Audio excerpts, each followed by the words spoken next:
सच्चिदानंदेश्वराय ओम शांति शांति। आदर सम्मान की हो आरती सभा के अध्यक्ष महोदय एवं आदरणीय मीना जी, सभा का बड़े ही कुशलता से संचालन कर रहे हैं आदरणीय सूरजपाल धन्यवाद जी, मातृशक्ति एवं समस्त भद्र पुरुषों, बहुत ही पूजनीय मेरे पिताजी आचार्य शत्रुघ्न जी, जैसा कि बहुत अच्छा लगा मुझे कि जो हमारे सामाजिक मुद्दा है या जिन पर हमें कुछ सीखना चाहिए, विचार विमर्श करना चाहिए, उस सबके लिए आप लोग यहाँ पर इकट्ठे हुए हो। जैसा कि कहा जा रहा था, विषय बहुत रखे हुए हैं। मैं आइए आपको बार बार कहा जा रहा है नारी सशक्तिकरण, और हमारे संचालक जी वेदना भी व्यक्त कर रहे थे कि माताओं के लिए कहा गया कि सब परिवार लोग आए, लेकिन माताओं की भागीदारी फिर भी बहुत कम है। तो इस पर भी हम थोड़ा सा विचार करें। मैं देखती हूँ वैसे आजकल कोई जगह नहीं रहती है, ऐसा नहीं है कि माताएं बहनें घर से निकलती ना हो या जाती ना हो। तो आप सभी जितने लोग यहाँ उपस्थित हैं, सबसे पहले तो जो अच्छे आयोजन जहाँ पर होते हैं, जहाँ पर कुछ हमें सीखने को मिलता है, तो ऐसे जहाँ कार्यक्रम होते हैं वहाँ अवश्य ही माताओं को ही नहीं बल्कि अपने बच्चों को भी साथ लेकर के आए। आप ऐसा करोगे तो इससे आपको बहुत बड़ा लाभ होगा, क्योंकि जहाँ पर अच्छे विचारों का आदान प्रदान होता हो, अच्छे विचार श्रवण करने को आपको मिलते हो, और वहां आप बच्चों को लेकर के आएंगे, माताओं बहनों को लाएंगे, तो निश्चित ही हम अपने परिवार में सुख शांति कायम रख सकते हैं। मेला होते हैं, सिनेमा हॉल होते हैं, और भी अनेक कार्यक्रम जो होते हैं, उनमें मैं देखती हूँ परिवारी जन बड़ी उत्सुकता दिखाते हैं, लेकिन जहाँ हमें कुछ सीखने को मिलता है, जहाँ हमारे जीवन उपयोगी बातें हमको मिलनी होती है, चाहे कहीं सत्संग हो या कहीं व्याख्यान हो या और भी चर्चा परिचर्चा हो, गोष्ठियां हो, तो वहां हम थोड़ा सा शिथिल पड़ जाते हैं। तो मैं सर्वप्रथम अपना यहीं से शुरू करना चाहूंगी कि हम ये प्रण लें कि जहाँ अच्छाई का प्रचार प्रसार हो वहां सब परिवार अवश्य जाएं। दूसरा, जैसा कहा जा रहा है कि नारी सशक्तिकरण या समाज में हम संस्कारित संतानें कैसे पैदा करें या संस्कारों से युक्त समाज कैसे हो, ये भी एक बिंदु इसमें है। तो मैं आपको थोड़ा सा परिचय कराना चाहूँ कि संस्कार जागृति मिशन हमारा एक एनजीओ है। महर्षि स्वामी दयानंद सरस्वती, जिन्होंने आज समाज की स्थापना की, उन्होंने एक संस्कार विधि दी थी कि जब तक व्यक्ति का निर्माण नहीं होगा, संस्कार उसको नहीं दिए जाएंगे, तब तक हम सभ्य समाज की कल्पना नहीं कर सकते। तो मेरा थोड़ा सा प्रयास उसी ओर था। आप सबके आशीर्वाद से मैंने संस्कारों पर रिसर्च किया, और इस समय मैं मेरठ में असिस्टेंट प्रोफेसर के पद पर कार्य कर रही हूँ। तो मैंने आप सबके आशीर्वाद से और जो कुछ भी मैंने अध्ययन किया, सीखा, तो मेरे दिल में ये वेदना थी कि हम समाज में बच्चों को संस्कार युक्त बनाएं, इस समाज को संस्कार में बनाएं। तो वो कैसे हो? तो कई बार मैंने नजदीक से देखा कि छोटे छोटे बच्चे, जब मैं उनको देखती थी तो उनके मुंह से मैंने कई बार गंदी गंदी गालियां सुनी, गंदे गंदे वाक्य सुने, गंदे गंदे गाने सुने। जब मैंने उनसे पूछा कहाँ से सीखा, तो उन्होंने बताया कि हमारे घर पर बजता है या मोबाइल पर बजता है या शादी विवाह में जाते हैं वहां पर बजता है। तो मुझे लगा कि इसके स्थान पर बच्चा बात भी सीख सकता था, कोई संस्कृत का श्लोक भी सीख सकता था, कोई और भी अच्छी बात सीख सकता था, लेकिन ऐसा नहीं। ऐसा क्यों नहीं? ऐसा इसलिए, ये बताओ इसमें कमी बच्चों की है? बोलो, बच्चों को हम नहीं है ना, बच्चों की कमी नहीं है। बच्चा श्लोक सीख सकता था, बच्चा वेद का मंत्र बोल सकता था, सीख सकता था, अच्छे अच्छे वाक्य सीख सकता था, भजन सीख सकता था, लेकिन क्यों नहीं सीखा? क्योंकि उस तरह का वातावरण हमने उसको नहीं दिया। हमारे घर में यदि भक्ति में वातावरण होता, यदि हवन होता था, क्या होती वेद मंत्र पूछते, यदि विद्वानों को बुला करके उनका उपदेश सुना जाता, तो बच्चे पर उसका प्रभाव अवश्य पड़ता।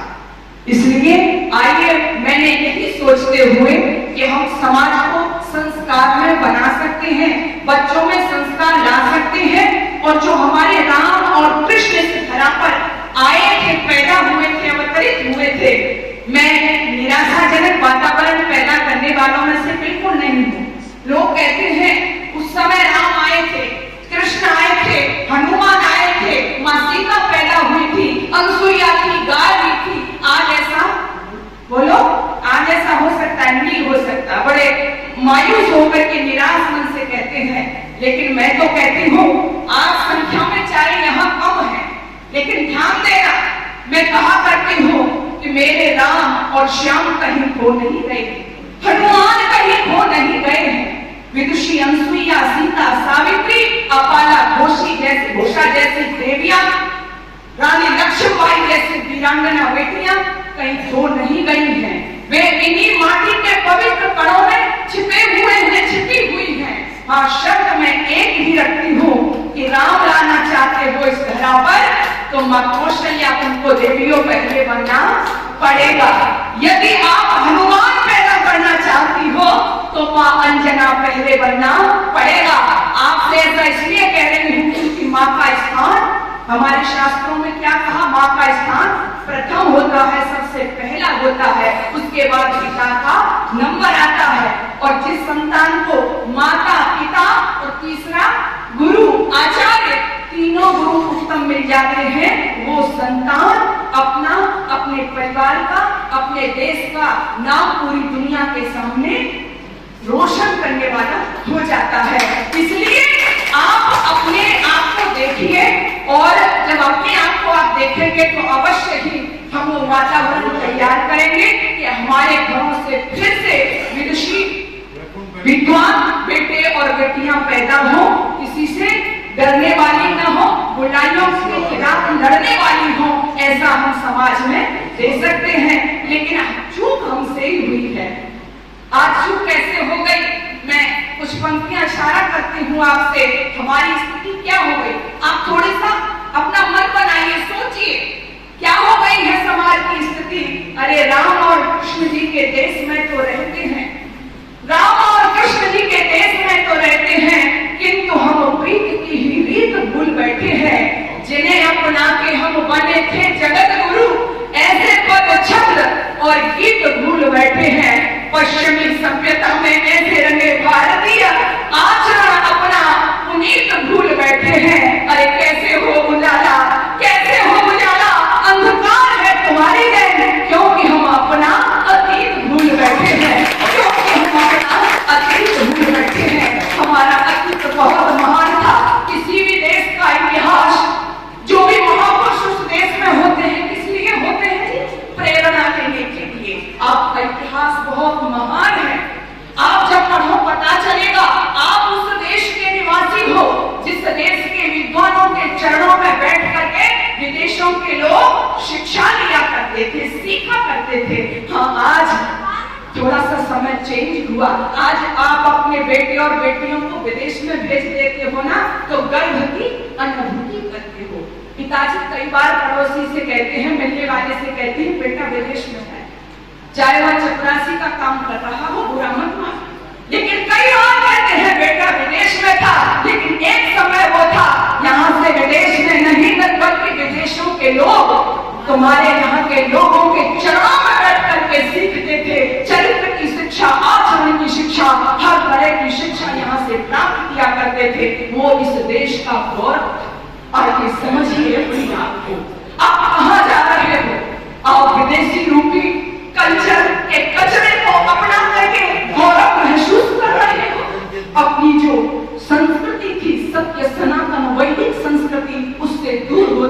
रहे हो।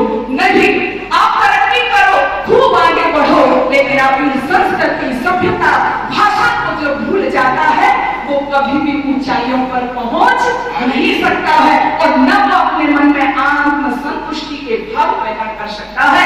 इसलिए आइए, आज बहुत अच्छा वातावरण बना हुआ है। हम ये यहाँ से जितने भी लोग हैं, चाहे संख्या में, ये प्रतिज्ञा करके जाएंगे कि अवश्य ही हम अपने घरों पर ध्यान देंगे। मेरा जो मेन फोकस होता है यही होता है, सबसे पहले हम समाज में पीछे देखें, हम अपने घरों की ओर देखें। हम अपने घरों में हम अपने बच्चों का ही बस सही तरह से निर्माण कर पाए तो समाज को इन बच्चों से बनेगा। आज समाज में हो गया है कि हमारे छोटे छोटे बच्चे, जिनका सिंचन, मैं तो कहा करती हूँ कि ये बच्चे तुलसी के पौधे की तरह है।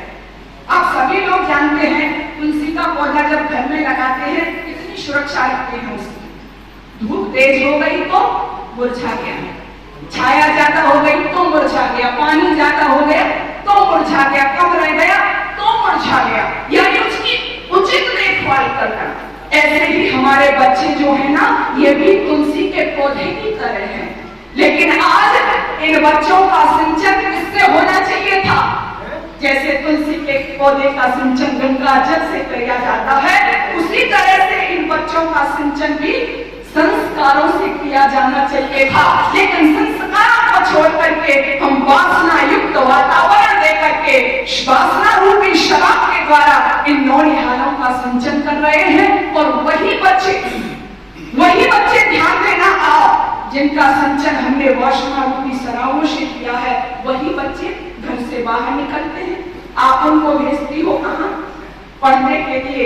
लेकिन बुरा मत मानना, वो बच्चे सबकी बात नहीं है, लेकिन जो वातावरण बना हुआ है, जो समाज में आप देख रहे हैं, जो अखबार में आप पढ़ते हैं, वही बच्चे विद्यालय में जाकर के कहाँ जाते हैं?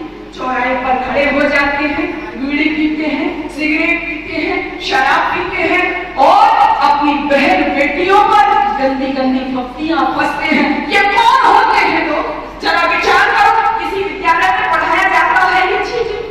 नहीं पढ़ाया जाता, लेकिन उसके बावजूद भी ये दुर्योधन, ये कंस चौराहों पर मिल जाते हैं। कोई दिन बाकी नहीं जाता, बहनों के साथ गलत घटनाएं नहीं हो जाती, समाज में अशांति भंग होती, जेल काटी जाती है, हत्याएं की जाती हैं। कौन है ये लोग?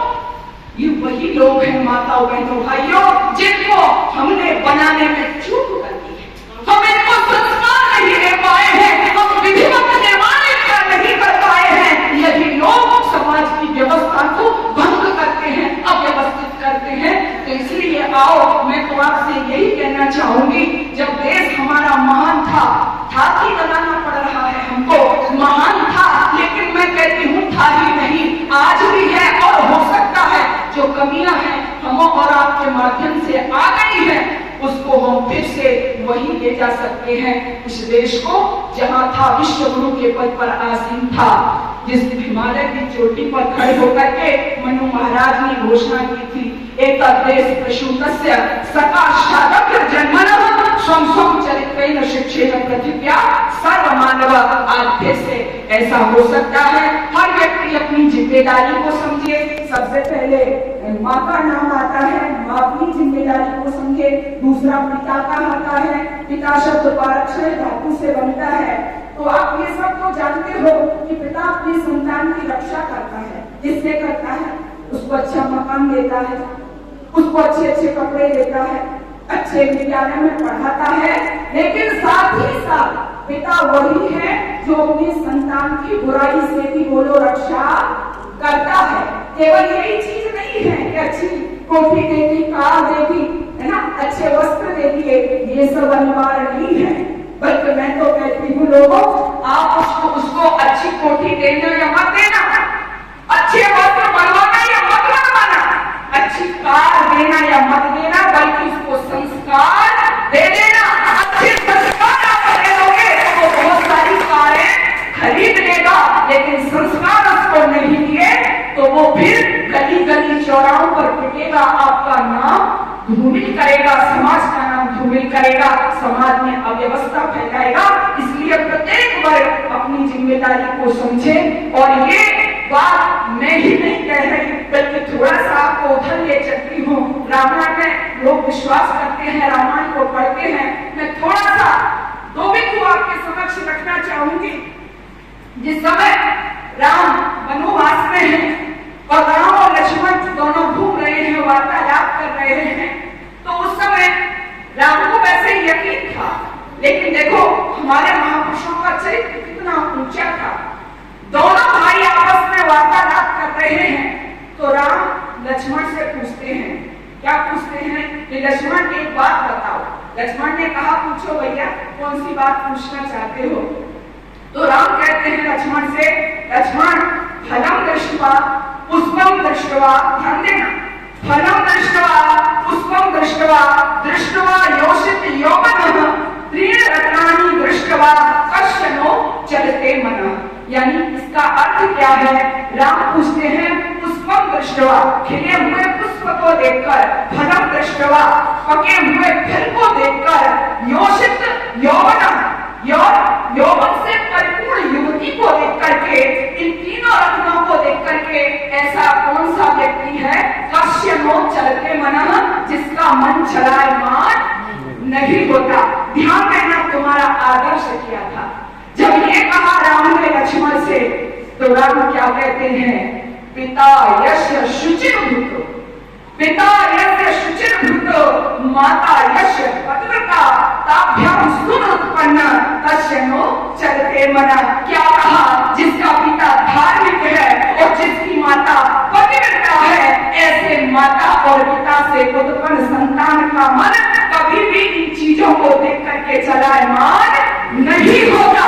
इसलिए मैं दावे के साथ कह सकती हूँ आपसे, यदि आपने अपने आप को बना लिया, तो हम समाज में अपनी संतानों का भी निर्माण करके दे सकते हैं, योग्य संतान दे सकते हैं। जो राम राज्य की कल्पना लोग करते हैं, वही आज फिर से आ सकता है।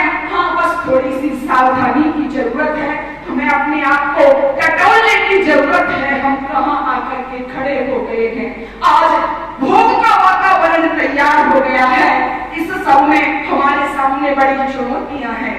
बच्चों को अभी दो दिन पहले की ही घटना है, एक 8 साल की बेटी और मोबाइल में किस तरह से एक व्यक्ति के चंगुल में फंस गई। 8वीं में पढ़ने वाली बच्ची 13 साल की बच्ची थी, अभी वो मासूम ही है। तो आप जब इसको देखोगे, आपको बहुत ज्यादा ये घटनाएं प्रभावित नहीं करती। क्यों? क्योंकि अब हमारा कंधा बन चुका है। क्यों? क्योंकि ऐसी घटनाएं रोजाना हम सुनते देखते रहते हैं। लेकिन जरा विचार करना, आपकी बेटी होती इस जगह तो क्या होता। और हो रहा है समाज में। 13 साल की बेटी, मासूम बेटी, माता पिता पढ़ा रहे हैं, लिखा रहे हैं। ये बात मैं इसलिए कह रही हूँ, बेटी बचाओ बेटी पढ़ाओ का नारा दिया जाता है और आज लोग उस ओर बढ़ भी रहे हैं। लेकिन मैं एक बात और कहूँ आपसे, मैं बहुत छोटी थी, मैं मात्र 10 वर्ष की थी, तब से आपके आशीर्वाद से समाज में जो मुझसे हो रहा है कार्य कर रही हूँ। तो मैं जिस समय छोटी थी, तो कई बार जैसे इतनी मुझे जानकारी नहीं थी, लेकिन कहा जाता था, माता वगैरह हमारी बताती थी कि उसके पास 2 बेटियां हैं और तीसरी बेटी होने वाली है, तो उसको मरवा देते हैं। तो मैं अपनी माँ से पूछा करती हूँ कि ये मरवा कैसे देते हैं। तो कई बार माँ टाल देती थी, लेकिन जब हम बार-बार पूछते थे तो माँ ने कहा, बेटी उसको पैदा नहीं करते हैं, ऐसा डॉक्टर के पास जाते हैं तो कुछ इस तरह से उन्हें मेडिसिन दे देते हैं। तो मैं कहती थी ऐसा क्यों होता है। तो माता जी कहती, इसलिए 2 बेटी है उसके पास में, तो वो नहीं चाहता। तो मैं कई बार लगती ऐसे लोगों से मैं पूछती, घर में दादी थी, दादी जी आप ऐसा क्यों कर रही हैं। तो दादी कहती, बेटी पहले से हमारे पास 2 बेटियां हैं, अब तीसरी भी बेटी है, तो इसका हम क्या करेंगे। और दूसरा, कई बार चाहे एक बेटी कहती, बेटी का क्या करना, बड़ी होती है पढ़ाओ लिखाओ, फिर शादी में खर्च करो, उसके बाद कुछ ऊंच नीच और हो जाती है तो फिर और समाज में मुंह दिखाने के लायक नहीं होती। उस समय मैं आपसे सच कह रही हूँ, मुझे कई बार लगा था कि ऐसा बेटियों के लिए क्यों कहा जाता है। समाज में ऊंच नीच करने वाले बेटा लोग भी तो होते हैं, लेकिन ऐसा क्यों, ये बेटियां ही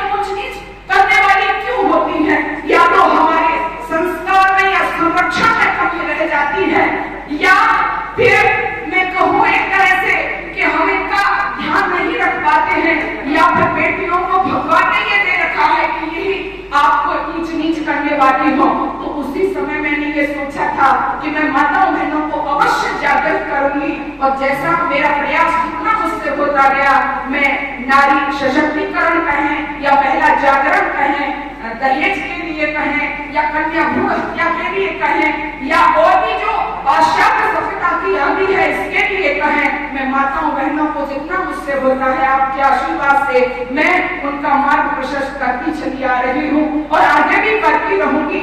और आप 5-6 माताएं जितनी भी हैं यहाँ संख्या में, मैं आपसे कहना चाहती हूँ आप अपनी बेटियों को अवश्य ही वीरांगना बनाइए।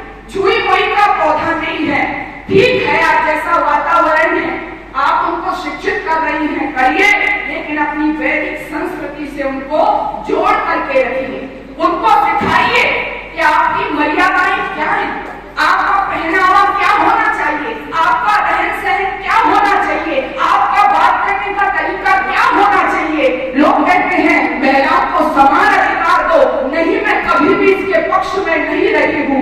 आज राजनीतिक पार्टियां भी महिलाओं को समान अधिकार दे रही हैं, नहीं, नारी को समान अधिकार देने की जरूरत नहीं है। जरा विचार करो, जिस देश के अंदर भगवान ने इस दुनिया के अंदर अपने बाद मातृशक्ति को दूसरा स्थान दिया हो, पुरुष को पैदा करने वाली जो माँ हो, नारी हो, मातृशक्ति हो, उसको समान अधिकार बोलो, कौन दे सकता है? उस नारी को समान अधिकार की जरूरत नहीं है, वो पुरुष से कभी भी कंपटीशन नहीं कर सकती। अरे वो तो उसकी जन्मदात्री है, जन्म देने वाली है, फिर उसके बराबर कैसे हो गई? लोग कहते हैं, किसी ने कहा नारी पैरों की चोटी होती है, किसी ने कहा सर की पगड़ी होती है। नहीं, नारी तो माँ होती है और माँ का किसी के साथ कोई कंपटीशन नहीं होता। माँ जब माँ होती है तो पूरी दुनिया की माँ होती है, और माँ शब्द को व्यक्त करने के लिए मेरे पास कोई शब्द नहीं रहता है। बस मैं तो एक बात कहती हूँ, माँ तो आप थोड़ा सा अनुभव करना, माँ तो गूंगे का खाया गुड़ जैसा है, जिसको अनुभूत तो किया जा सकता है परंतु व्यक्त नहीं किया जा सकता। तो ऐसी नारी माँ के रूप में, बहन के रूप में, बहन अपने भाई से कंपटीशन करेगी? बोलो, बताओ, माँ अपने बेटों से कंपटीशन करेगी? बहन अपने भाई से करेगी? नहीं करेगी। तो बस मैं 4 लाइनें कहती हूँ, इस नारी का जीवन तो बलिदान से युक्त होता है। सशक्तिकरण का मतलब होता है अपने आप को सक्षम बनाइए। आप छुई मुई वाली नहीं है, झांसी की रानी का इतिहास पढ़ो, है आजकल खेलों में देखो महिलाओं ने कमाल मचा रखा है, ये उनकी प्रतिभा है, प्रतिभा का विकास होना चाहिए, लेकिन बराबरी का अधिकार नहीं है। नारी का क्या है? अरे पुत्री बनी तो पितृ कुल की कीर्ति चाहती रही। देखिए इसका बलिदान क्या है। पुत्री बनी तो पितृ कुल की कीर्ति चाहती रही, भगिनी बनी तो भाई की चिरायु मांगती रही, भगिनी बनी तो भाई की चिरायु मांगती रही, पत्नी बनी तो मांग में सिंदूर इसने भर लिया, पत्नी बनी तो मांग में सिंदूर इसने भर लिया, पति की उज्जवल कामना के लिए जीवन को यज्ञ सा बना दिया। माँ बनी तो संतति की आपदा सारी भरी, माँ बनी तो संतति की आपदा सारी भरी, कौन त्यागशीलता की कर सके बराबरी। अपनी खुशी मिली है सदा, अपनी खुशी मिली है सदा, परिजनों के मोह में पलता रहा भविष्य है सदा से इनकी गोद में, पलता रहा भविष्य है सदा से इनकी गोद में। आइए मैं अपने आप को समेटती हुई, अपने वक्तव्य को समेटती हुई आपसे यही कहना चाहती हूँ, मेरी माताओं बहनों, आइए खूब तरक्की करो, खूब आगे बढ़ो, अपनी बेटियों को आगे बढ़ाओ, लेकिन हाँ उनको मर्यादा में रहना सिखाइए, उनको अपनी वैदिक संस्कृति क्या है ये सिखाइए, उनको उनकी आदर्श क्या थी ये सिखाइए। माता सीता, अनसुईया, पाला, घोषा, मैत्री, गार्गी, हम उस परंपरा के संवाहक बने तो अवश्य ही बेटियां समाज में नीचा दिखाने वाली नहीं, बल्कि आपको गर्व की अनुभूति कराने वाली होंगी। होगी कि ये हमारी बेटियां हैं जिसको हमने तैयार किया है। कभी हमारी भी रह जाती है कि हम उनको उचित वातावरण नहीं दे पाते हैं, संस्कार नहीं दे पाते हैं। इसलिए चाहे बेटे हो चाहे बेटियां हो, वो हमारा शर्म नीचा करते हैं। तो सबसे पहले हम स्वयं जागरूक बने, जागृत हो और अपने संस्कारों को समझें, अपनी संस्कृति को समझें और फिर उसी के अनुसार अपने बच्चों का निर्माण करें। तो माता पिता और तीसरा नंबर आता है गुरु का, आचार्य का। वो भी अपनी भूमिका समाज में सही तरह से अदा करें तो संतान अच्छी बनेगी, समाज का निर्माण होगा। आज माँ की भूमिका भी खराब हो गई, पिता की भी खराब हो गई, फिर बेचारे आचार्य का नंबर आता है। आचार्य कहाँ रहा? आज तो मास्टर जी हो गए हैं, टीचर मास्टर। पहले क्या थे? आचार्य। क्या बोलते थे? आचार्य। संस्कृत का एक ग्रंथ है निरुक्त। निरुक्त में महर्षि आचार्य शब्द का निर्वचन करते हैं। मैं थोड़ा सा आपको बताऊं आचार्य का निर्वचन मतलब कहते कितने हैं जिससे है। तो वो कहते हैं आचार्य अस्मात्, यानी आचार्य कौन होता है? तो फिर इसका समाधान करते हुए कहते हैं आचार्य आचारं ग्राह्यति आचरोति अर्थान बुद्धि इति वा। यानी आचार्य वो होता है जो अपने शिष्यों को आचरण की शिक्षा देता है। लेकिन आज मास्टर और टीचर का बस यही है कि विद्यालय जाए न जाए, महीने पर वेतन मिल जाए, बच्चों को पढ़ाने लिखाने से ज्यादा मतलब नहीं है। पहले हर पल अपनी जिम्मेदारी को समझता था। और हमारे यहाँ आचार्य जब विदा होते थे, जब उनका समावर्तन संस्कार होता था तो कहते थे हे शिष्यों, हे ब्रह्मचारियों, याद स्माकं सुचरितानि त्वयोपास्यात् नोयतराणि। हो सकता है तो हमारे साथ बहुत समय से रहे हो, हमारे जीवन में हो सकता है तुमने कुछ कमियां भी देखी होंगी, लेकिन उन कमियों का अनुसरण तो मत करना। जो हमारी अच्छाई है उन्हीं को आप आगे बढ़ाना। और पूर्णता के साथ बच्चों को आचरण की शिक्षा देते थे। तो तीनों गुरु जिस बच्चे को अच्छे मिल जाते थे, माता पिता और आचार्य, तो वही बच्चे राम के रूप में, कृष्ण के रूप में, हनुमान के रूप में, शिवा के रूप में, जीजाबाई के रूप में, सीता के रूप में समाज को मिला करते थे। तो आइए एक बार पुनः मैं आप सभी लोगों में आशा का संचार करते हुए, हम इस परंपरा के संवाहक हैं। हमारा इतिहास बहुत महान रहा है, हमारे महापुरुष बहुत महान थे। तो हम भी उसी परंपरा में जुड़ करके फिर से समाज को एक नई दिशा देंगे, अपने बच्चों को उसी परंपरा से जोड़ेंगे। हर लोग, विदेशी लोग भी ये कहें कि ये भारत देश ऐसा देश है, इसकी मिट्टी कभी भी विहीन नहीं रही है, कभी भी विद्वान और विदुषियों से विहीन नहीं रही है।